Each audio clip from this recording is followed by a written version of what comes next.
ओम श्री गणेशाय नमः। जय गुरु जी संगत जी। आज गुरु जी की असीम कृपा से मैं दिव्य आभा नामक ग्रंथ के जिस अध्याय का पाठ करने जा रही हूँ उसका शीर्षक है उपचार की तरंग। मैं अपने भाई हरमिंदर सिंह को गुरु जी की अत्यधिक प्रशंसा करते हुए सुना था।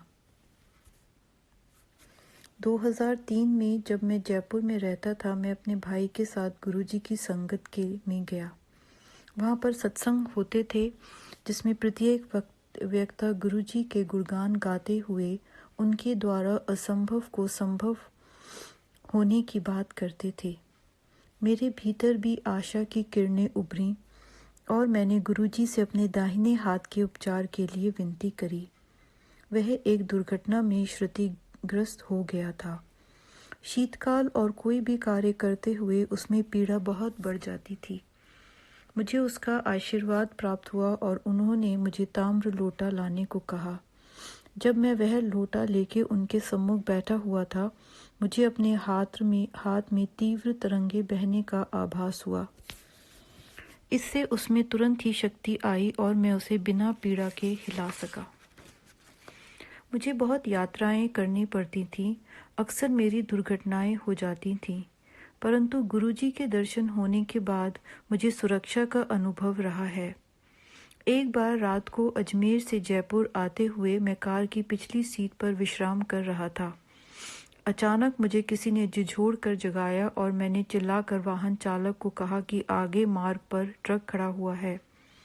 उसने तुरंत ब्रेक लगाई और दुर्घटना होते होते बची। मुझे आभास हुआ कि उस समय गुरुजी ने मुझे अर्ध निद्रा की अवस्था से जगाया था। जय गुरुजी। मुझे प्रतीत होता है कि गुरुजी ने मुझे आशीर्वाद के साथ साथ प्रसन्नता और शांति भी दी है। मैं कृतज्ञ हूँ कि अब गुरुजी ने मुझे प्रतिदिन जालंधर में उनके मंदिर में आने की आज्ञा दी हुई है। नशे से मुक्ति। बचपन में जालंधर जाने पर मैं सदा अपने ननिहाल में रहता था। परिवार के सदस्य गुरुजी के दर्शन के लिए जाते थे और एक ऐसे ही अवसर पर मैंने भी उनके साथ गुरुजी के दर्शन किए। उनके मंदिर में प्रवेश करते ही वहां पर तीव्र सुगंध थी, जैसे किसी ने पूरे कक्ष में कोई इत्र बिखेरा हुआ हो। हम बैठकर भक्तों को आते हुए और गुरुजी का आशीर्वाद लेते हुए देखते रहे। उसके पश्चात उन्होंने एक जल की अपनी माला से अभिमंत्रित किया और हमने बारी बारी से उस जल को ग्रहण किया। उस जल में से एक विशेष महक आती थी।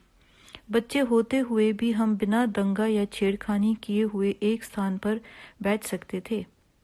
मेरे पिता एक ईश्वर के अतिरिक्त किसी को नहीं मानते थे। उन्होंने मेरी माँ को भी गुरुजी के पास जाने के लिए मना किया था, क्योंकि यह उन्हें पसंद नहीं था। अतः हमने गुरुजी के पास जाना बंद कर दिया। कोई 8 वर्ष के लिए हम गुरुजी के पास नहीं गए। हमारे अन्य संबंधी उनके पास जाते रहे। गुरुजी हमें उनके पास लाने के लिए कहते थे। फिर गुरुजी दिल्ली चले गए। 2003 में मैं अपने MBA के लिए दिल्ली आ गया। मुझे नशे की लत पड़ गई, क्योंकि मैं अकेला रहता था और मद्यपान करना अच्छा लगता था। अपने अभिभावकों के कहने पर मैंने अपने यकृत का परीक्षण करवाया। यह परीक्षण पहले भी करवाया था और परिणाम अशुभ होते हुए भी मैंने उनकी अवहेलना की थी। स्वस्थ मनुष्य का परिणाम 40 इंटरनेशनल यूनिट प्रति लीटर होना चाहिए। मेरा 347 था।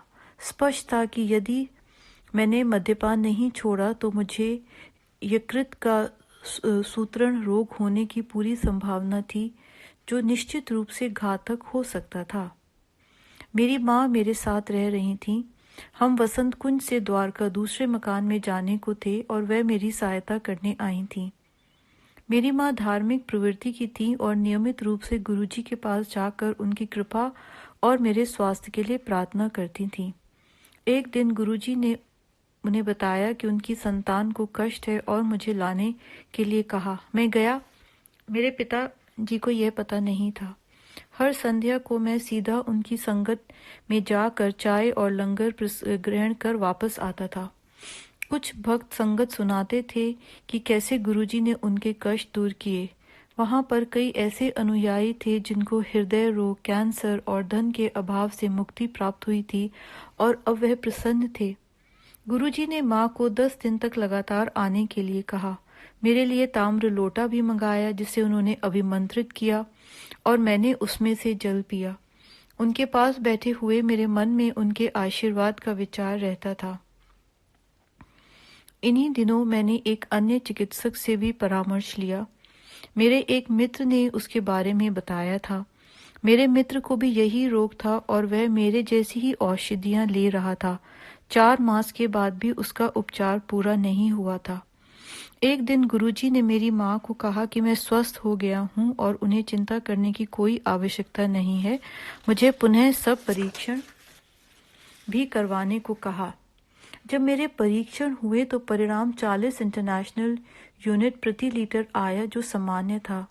मैं समझ नहीं पाया कि यह चमत्कार कैसे हुआ।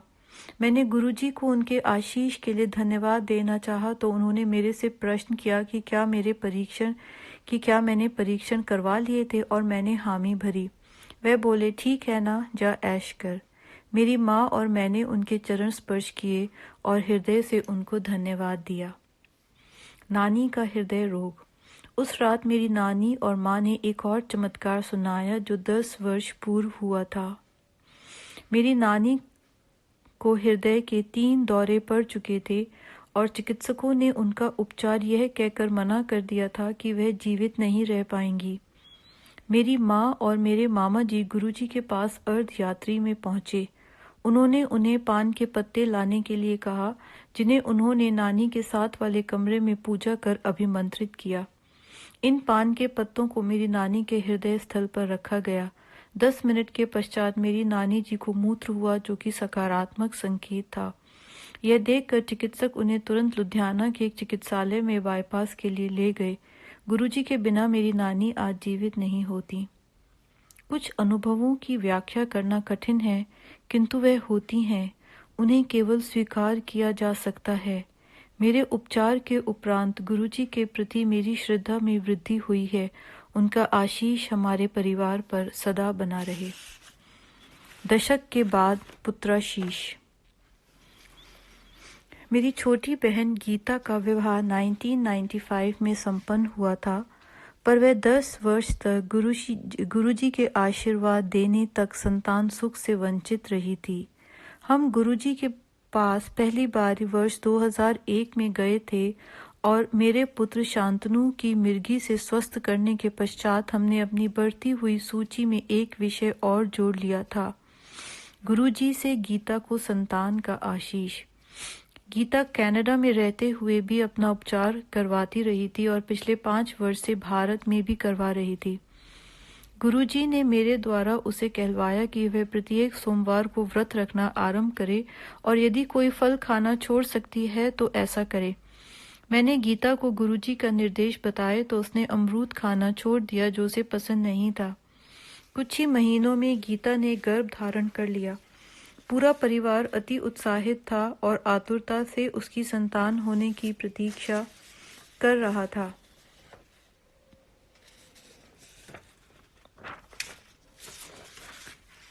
परंतु एक समारोह में उसने ध्यान न रहने पर अमरूद खा लिया। गुरुजी की माया ही कहिए। उसने मुझे तुरंत फोन किया।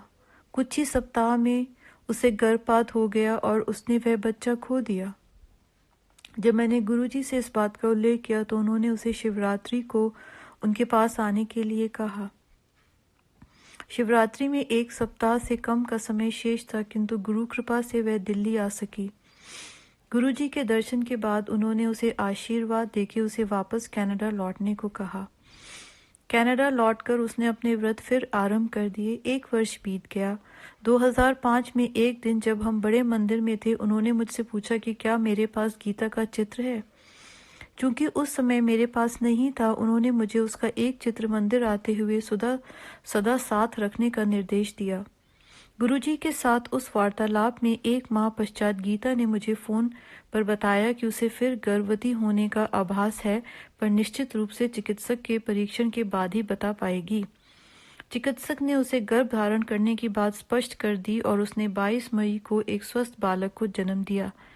यह गुरु कृपा से ही संभव था, क्योंकि चिकित्सा शास्त्र में कोई उपाय शेष नहीं था। यह गुरुजी की जीवन और मृत्यु को नियंत्रित करने की अद्भुत प्रतिभा को दर्शाता है। जय गुरुजी। अब हम मंत्र जाप करेंगे। ओम नमः शिवाय, शिवजी सदा सहाय। ओम नमः शिवाय, गुरुजी सदा सहाय। ओम नमः शिवाय, शिवजी सदा सहाय। ओम नमः शिवाय, गुरुजी सदा सहाय। ओम नमः शिवाय, शिवजी सदा सहाय। ओम नमः शिवाय, गुरुजी सदा सहाय। ओम नमः शिवाय, शिवजी सदा सहाय। ओम नमः शिवाय, गुरुजी सदा सहाय। ओम नमः शिवाय, शिवजी सदा सहाय। ओम नमः शिवाय, गुरुजी सदा सहाय। ओम नमः शिवाय, शिवजी सदा सहाय। ओम नमः शिवाय, गुरुजी सदा सहाय। ओम नमः शिवाय, शिवजी सदा सहाय। ओम नमः शिवाय, गुरुजी सदा सहाय। जय गुरुजी संगत जी। जय गुरुजी।